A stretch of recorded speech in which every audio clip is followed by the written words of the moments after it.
Bonjour, je suis Chloé Turgis, praticienne en hypnose, en sophrologie et en EFT. Et derrière ce titre de vidéo très légèrement racoleur, eh bien écoutez, il y a quand même un vrai contenu. Parce que la technique anti-stress la plus rapide au monde, si l'on peut dire, eh bien, c'est ce que je partage dans un certain nombre d'ateliers gestion du stress, eh bien, c'est en fait de ne pas avoir à pratiquer du tout de technique anti-stress. J'entends par là couper le stress à sa racine, en fait, faire en sorte qu'il n'y en ait pas, ou qu'il y en ait le minimum, comme ça, pas besoin de technique, on gagne plein de temps. Je vais m'expliquer un peu plus en détail là où je veux en venir par rapport à ça. C'est-à-dire que dans les ateliers que j'anime, gestion du stress, je présente tout un tas de techniques anti-stress variées. Et ces techniques sont utiles en soi, bien entendu, évidemment. Vous en trouverez un certain nombre d'ailleurs sur cette chaîne. Donc si ça vous intéresse, n'hésitez pas à aller les consulter. Et en complément, j'aime bien partager le fait que c'est intéressant de passer en revue régulièrement là où on en est dans notre vie, au niveau global de notre cadre de vie, au niveau pro, perso, parce que souvent, quand on vit un excès de stress en tout cas, parce que vivre en soi dans le quotidien du stress, ce qu'on appelle le stress aigu, le stress ponctuel, donc avoir un dosage de stress qui est léger, qui est acceptable dans le quotidien, c'est ok, c'est normal, on en vit tous. Ce qui compte, la clé, c'est d'éviter le stress excessif, le stress dit chronique, c'est-à-dire le stress qui perdure, qui s'installe dans le temps, parce que c'est celui qui, dans certains cas, malheureusement pour certaines personnes, peut causer à long terme certaines maladies. Donc vraiment, c'est une question de dosage, le stress. Et donc pour éviter d'en avoir de trop, donc c'est bien d'être outillé avec des techniques anti-stress, bien sûr, et c'est bien aussi de couper le stress à sa racine. Donc ce que j'entends par là, je vais vous inviter à vous poser la question pour vous-même par rapport à ça. Donc je vous invite à vous installer confortablement, en posture assise, idéalement les yeux fermés, ou sinon les yeux ouverts, si vous voulez, pourquoi pas, aucun problème. Afin de vous poser la question à l'intérieur de vous, de passer en revue là où vous en êtes dans votre vie, pour voir si en fait il n'y a pas quelque part peut-être un problème de fond, et que si jamais vous vivez un excès de stress à un instant T, peut-être qu'en fait c'est juste un symptôme, une surface de quelque chose qui se joue à l'intérieur, et que c'est ce quelque chose à l'intérieur qui est à prendre en compte pour vous alléger du symptôme, en fait, faire qu'il n'ait plus de raison d'être en l'occurrence. Donc idéalement les yeux fermés, avec vos pieds bien posés au sol. Je vous invite à vraiment vous connecter à votre présence corporelle dans l'ici et maintenant,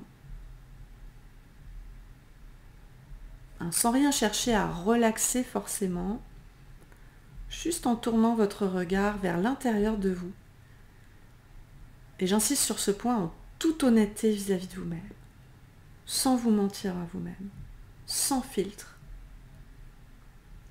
Je vais juste vous inviter à accueillir les réponses qui viennent spontanément à votre conscience, que ce soit par des mots, des pensées, des images, ou des ressentis physiques, des sensations physiques ou des émotions qui viennent en premier, là, spontanément. Votre corps, il sait pour vous. Donc les yeux fermés, connectés à vous-même, en toute honnêteté vis-à-vis de vous-même, je vous invite à passer en revue là où vous en êtes dans votre vie à l'heure actuelle. Au niveau professionnel, personnel, et à chaque étape, observez spontanément quelles réactions sont là. Bonnes ou mauvaises, vous accueillez tout. Où êtes-vous dans votre environnement? Où en êtes-vous par rapport à votre environnement de travail, par exemple? Est-ce qu'il est bon ou pas tant que ça pour vous? Où en êtes-vous par rapport à votre métier? Est-ce que vous êtes au bon endroit pour vous, ou est-ce que ce serait autre chose qui serait mieux pour vous finalement? Observez vos réactions corporelles, que ce soit de la joie, du plaisir, ou au contraire des tensions physiques, peut-être de la rage, du dégoût, de l'énervement. Juste vous accueillez spontanément ce qui vient. Un oui ou un non intérieur.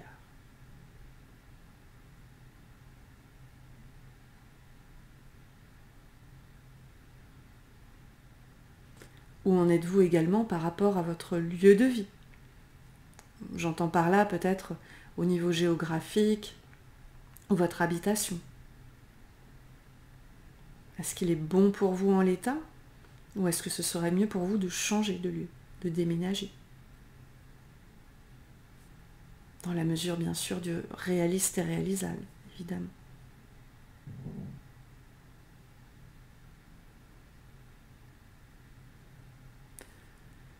Et puis toujours dans cette idée de couper le stress à la racine, je vous invite aussi à porter votre attention quelques instants sur votre entourage, les personnes qui vous entourent, de manière proche ou lointaine. Que ce soit dans le couple, la famille, vos amis, vos collègues, ou d'autres personnes avec qui vous interagissez. Ressentez-vous spontanément dans votre corps, dans votre esprit, le besoin de vous éloigner de certaines personnes? Ou au contraire de vous rapprocher de certaines autres? Peut-être vous éloigner de certaines sources éventuelles de conflits.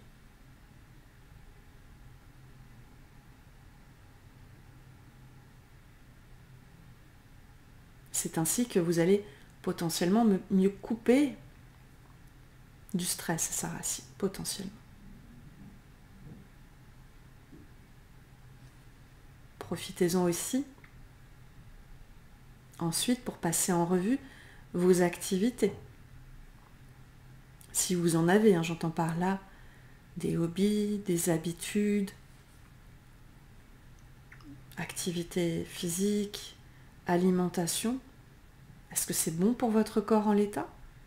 Ou est-ce qu'il y a d'autres choses qui vous apporteraient peut-être plus d'énergie, de positivité, de bonnes choses? A-t-il besoin de changer quelque chose ou pas dans vos activités?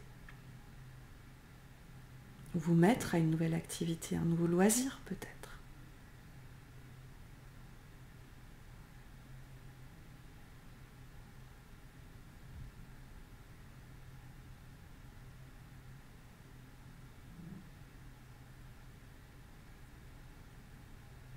Puis posez-vous aussi, par exemple, la question des écrans, du digital.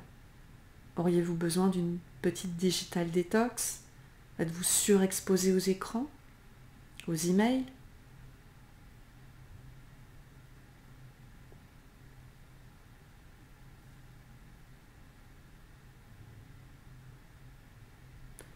Et au-delà de tous ces sujets, sentez-vous peut-être sinon comme une forme de peut-être de mal-être diffus, ou quelque chose qui est un peu plus confus pour vous. Vous ne savez pas quelle en est exactement la cause, l'origine. Je vous donne juste à titre d'exemple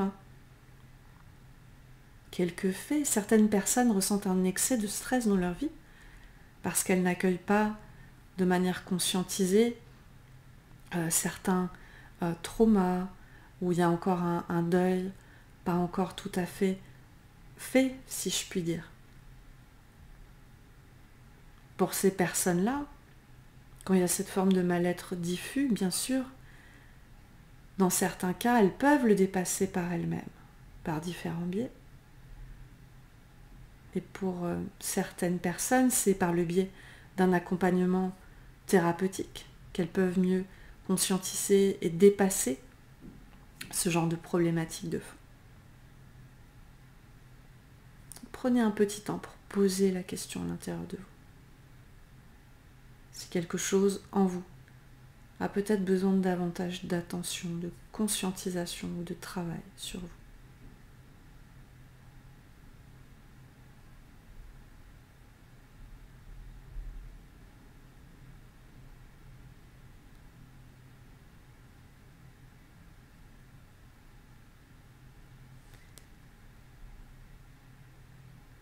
Et puis enfin, vous pouvez également vous demander où en êtes-vous dans votre rapport à vous-même? Êtes-vous suffisamment bienveillant envers vous-même? Ou au contraire trop dur vis-à-vis de vous-même? Ça peut être une source de stress excessif aussi à cet endroit-là. Donc vérifiez les croyances, les pensées négatives qu'éventuellement vous entretenez vis-à-vis de vous-même. Elles peuvent être travaillées, dépassées.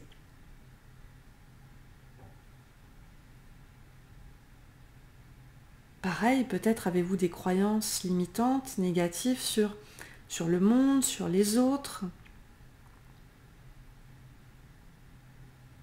Et elles aussi peuvent être travaillées par le biais de livres, d'un suivi thérapeutique, de méditation peut-être, selon ce qui parle le plus à chacun, bien entendu.